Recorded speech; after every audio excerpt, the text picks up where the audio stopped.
Hi, my name is Jarrett Fuller, and I'm an assistant professor and the director of the undergraduate program in graphic and experience design at North Carolina State University. And I want to share a little bit of the thinking I've been doing around design curriculum and a framework that I've been working through to create an adaptive pedagogy. I don't know about you, but I don't think I've had another conversation with another design educator in the last 5 or 6 years that hasn't come around to this question.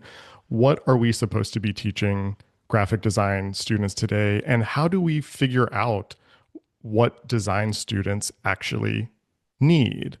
I like to think that graphic design sits at this intersection of technology and culture.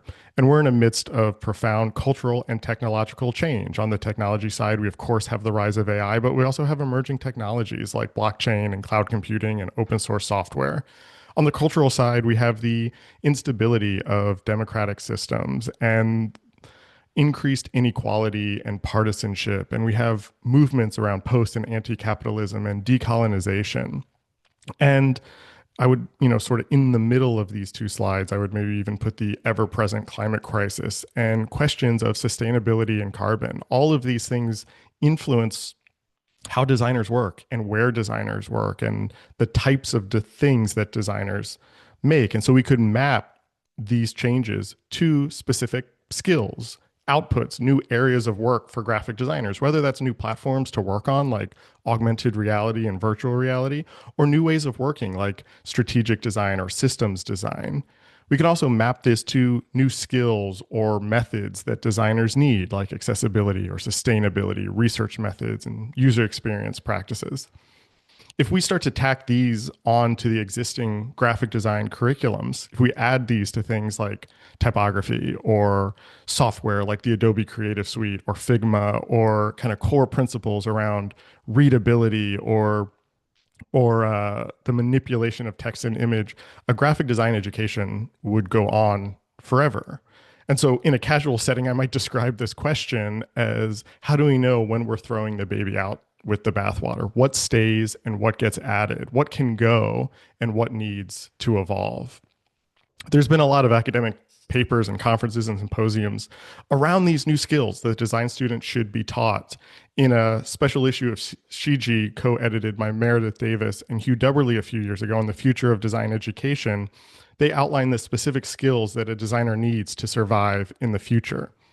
In the preface of that issue, Davis writes, college design programs often try to catch up to conditions that have already changed by the time their institutions approve and implement curriculum plans.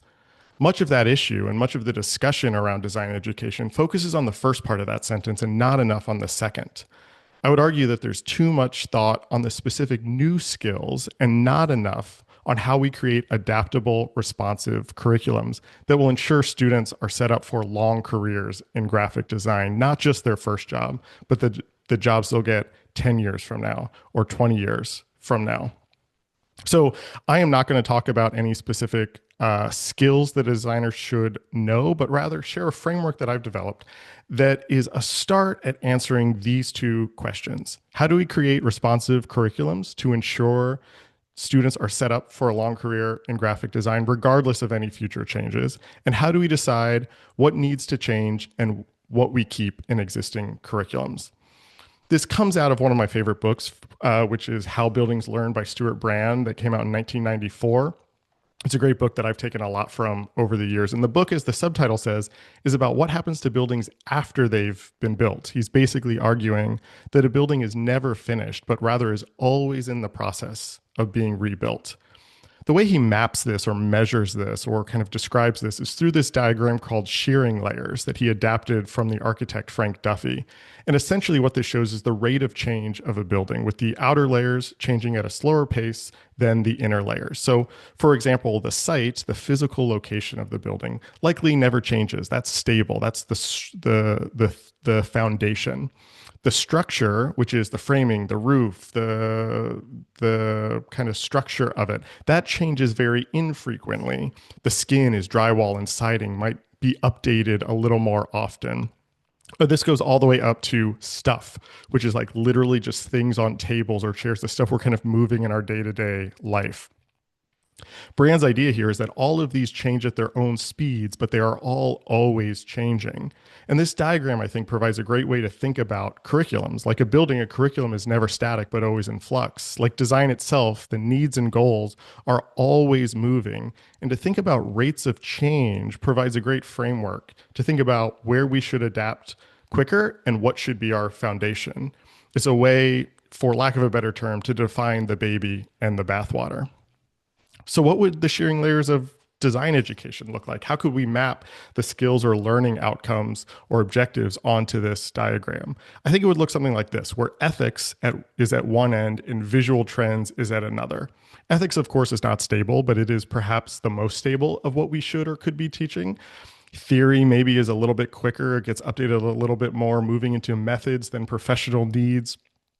Technology up to visual trends, which change the quickest. So to define these really, really quickly, ethics is essentially what we do and why we do it. Theory is how we think about what we do. Methods is how we actually do it, our process. The profession is what the field wants or expects of us, what the client demands. Technology is the tools we use and the platforms we design for. And visual trends are the surface of what we do, what the work literally looks like, the output of it.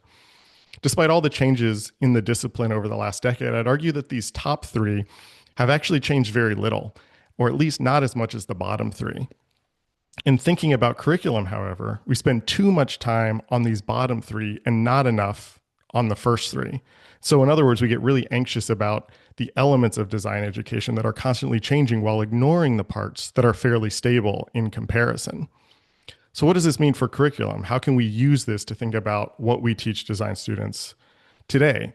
This is admittedly an oversimplification, but for the sake of argument, historically, graphic design curriculums have separated studio classes where practical skills are taught from seminar classes where ideas are taught. In the studio, you make projects. In the seminar, you learn history. We spend more time in the studios, on the skills, on the projects. But as design has changed, as there is more content for a student to know, we haven't updated how our students receive that information. So for a design program to be built around those bottom three layers, ethics, theory, methods, maybe that would mean that the weight shift of where our students spend their time.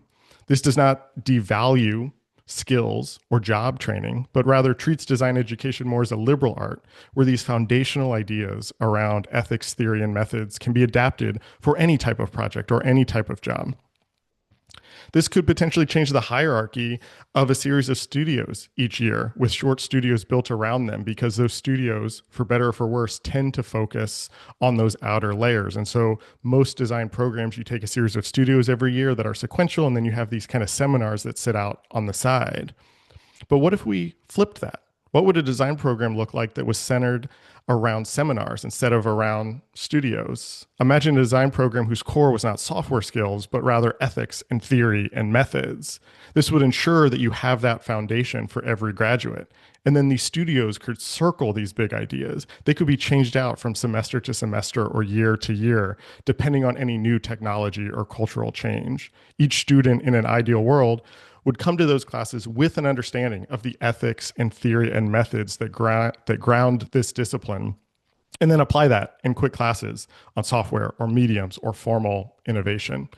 Again, this does not devalue or push to the side job training, but rather acknowledges that to have a long career in this field doing this work, the specific skills are less important than the ways of thinking, the process, and the point of view.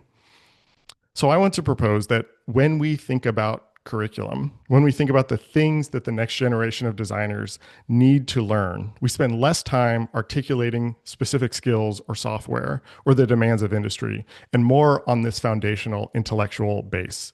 It's there that the root of what we do endures, and we tend to overlook those when we develop curriculum or update our curriculum. And the paradox is, if we use this framework to think about our own curriculums, that embracing these slower layers, we actually create a structure for students to better adapt to those quicker layers.